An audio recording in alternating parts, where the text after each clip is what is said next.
इस वीडियो में हम आयुर्वेद के बहुत ही महत्वपूर्ण विषय द्रव्य गुण शास्त्र के अंतर्गत एकल द्रव्य औषधि मंडूक पर्णी की चर्चा करेंगे, जिसके अंतर्गत हम इस मंडूक पर्णी एकल द्रव्य का सामान्य परिचय, इस द्रव्य की वनस्पतिक संरचना, गुणधर्म, रोगों में प्रयोग होने वाली मात्रा और विशिष्ट प्रकार के औषधीय योगों के बारे में जानेंगे। तो मंडूक पर्णी से संबंधित इस पूरी जानकारी को अच्छे से जानने और समझने के लिए वीडियो को अंत तक जरूर देखिएगा। इस मंडूक पर्णी द्रव्य की व्याख्या में सबसे पहला हेडिंग इसके सामान्य परिचय का लिखा है, जिसकी व्याख्या में मंडूक पर्णी के अलग अलग भाषाओं में वर्णित नाम लिखे गए हैं, जिसके अनुसार संस्कृत में इसे ब्रह्मा की प्राप्ति के लिए सहायक होने के कारण सरस्वती, सुरमा, सौम्यलता, ब्रह्मचारिणी, मंडूकपर्णी लिखा गया है। इसके अलावा हिंदी भाषा में इसे ब्राह्मी, ब्रह्मी, कोट्याली, बिरहमी, ब्रह्म मंडूकी, खुलखुड़ी और मंडूकपर्णी, मराठी में इसे ब्राह्मी, गुजराती में इसे विदा ब्राह्मी और बर्मी, बंगाली में इसे ब्राह्मी शाख और उदा बिरनी, अंग्रेजी में इसे थिक लीव्ड पेन्नीवर्ट और लैटिन भाषा में इसे हाइड्रोकोटाइल एरिएटिका और सेंटेला एसियाटिका लिखा गया है। इसके बाद अंत में मंडूक पर्णी की कुल का नाम लिखा गया है, जो कि अम्बेली फेरी कुल लिखी गई है। इसके बाद अगला हेडिंग मंडूक पर्णी के वनस्पतिक परिचय का लिखा है, जिसकी व्याख्या में लिखा है यह गोल छत्राकार पत्तों वाली भूमि सर्पी वनस्पति होती है, जो संपूर्ण देश में सजल भूमि में पाई जाती है। इसके लंबे कांड के प्रत्येक पर्व से मूल, पत्र, पुष्प एवं फल लगते हैं। तो इस व्याख्या के अनुसार मंडूकपर्णी गोल छत्र आकार के पत्तों वाली वनस्पति होती है, जो कि भूमि के ऊपर सर्प की तरह आसपास ही फैलती है। यह वनस्पति हमारे संपूर्ण देश में जल वाले स्थानों के आसपास पाई जाती है। इस मंडूकपर्णी के लंबे कांड अर्थात तने के प्रत्येक पर्व से मूल अर्थात जड़, पत्ते, फूल और फल लगते हैं। इसके बाद अगला हेडिंग मंडूकपर्णी के पत्र का लिखा है, जिसकी व्याख्या में लिखा है गोल वृक्क आकृति, पत्ते 1.5 से 2.5 इंच लंबे चौड़े होते हैं, जिन पर 7 सिराएं स्पष्ट दिखाई देती हैं। तो इस व्याख्या के अनुसार मंडूकपर्णी के पत्ते गोल और वृक्क आकृति अर्थात किडनी की आकृति के दिखाई देते हैं। इस मंडूकपर्णी के पत्ते 1.5 से 2.5 इंच तक की लंबाई वाले और चौड़ाई वाले होते हैं। इन पत्तों पर 7 की संख्या में सिराएं स्पष्ट रूप से दिखाई देती हैं।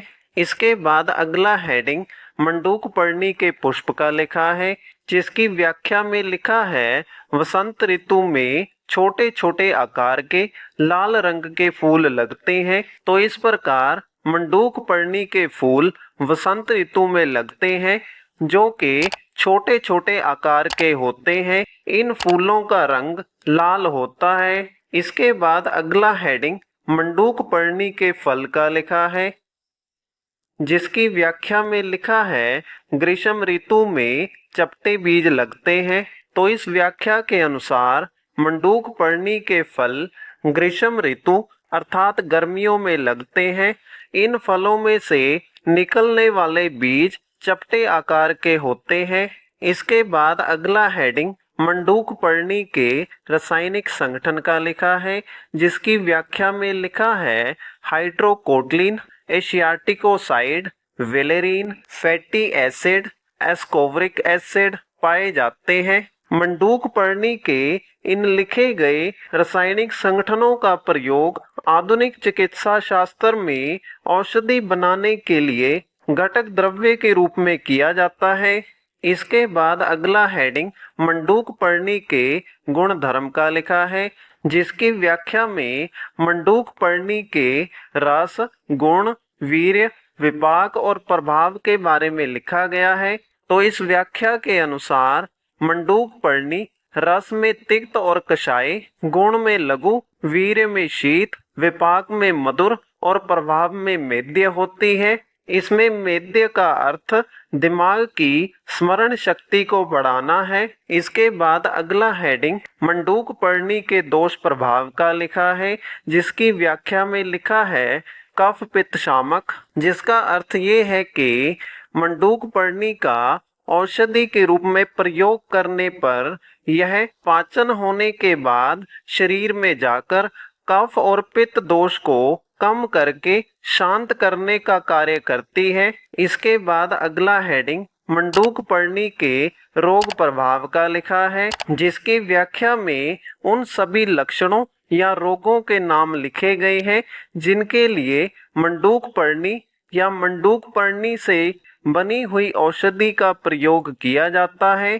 तो मंडूक पर्णी के रोग प्रभाव में लिखा है मेद्य, उमाद, अपस्मार आदि मानसिक रोगों में लाभकारी। तो अब इस व्याख्या में लिखे गए रोगों या लक्षणों के अर्थ को जान लेते हैं, जिसमें मेद्य का अर्थ दिमाग की स्मरण शक्ति को बढ़ाना है, उन्माद का अर्थ पागलपन होता है, अपस्मार का अर्थ मिर्गी का दौरा पड़ना है। इसके बाद अगला हेडिंग मंडूक पर्णी के प्रयोज्य अंग का लिखा है, जिसकी व्याख्या में इसके पंचांग का नाम लिखा गया है, जिसका अर्थ ये है कि मंडूक पर्णी के पंचांग अर्थात संपूर्ण पौधे का प्रयोग ही औषधि बनाने के लिए घटक द्रव्य के रूप में किया जाता है। इसके बाद अगला हेडिंग मंडूक पर्णी की मात्रा का लिखा है, जिसके अनुसार मंडूक पर्णी की एक सामान्य वयस्क व्यक्ति के लिए मात्रा 1 से 2 ग्राम लेने को लिखी गई है। तो इसी के साथ हमारी इस वीडियो का विषय एकल द्रव्य औषधि मंडूक पर्णी का वर्णन यहीं पर समाप्त होता है। अगर आपको वीडियो अच्छा लगा तो वीडियो को लाइक करें और इसी प्रकार से आयुर्वेद से संबंधित निरंतर वीडियोस प्राप्त करने के लिए हमारे चैनल को सब्सक्राइब करें।